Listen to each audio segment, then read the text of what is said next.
এটা অতি আনন্দৰ দিন।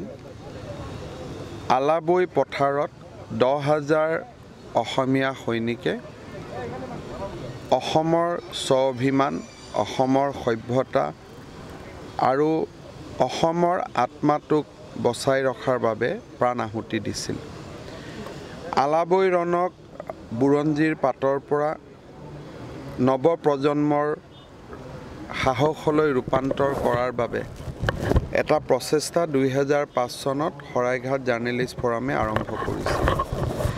আজি সেই প্ৰচেষ্টাটো আগুৱাই গৈ কামৰূপ জিলাৰ উপায়ুক্তৰ কাৰ্যালয়ৰ সন্মুখত আমি শৰাইঘাট আলাবৈ ৰণৰ এটা আত্মত্যাগক উজ্বলাই ৰাখিবৰ বাবে এটা সৌধৰ আমি নিৰ্মাণ কৰিলোঁ। সেই সৌধটোৰ আজি আনুষ্ঠানিকভাৱে উদ্বোধন হ'ল। কামৰূপ জিলাৰ আৰক্ষী অধীক্ষক পাৰ্থসাৰথী মহন্ত ডাঙৰীয়া আৰু তেখেতৰ সতীৰ্থসকলৰ সহযোগত এই মহান কামফেৰা সম্পন্ন হৈছিলে।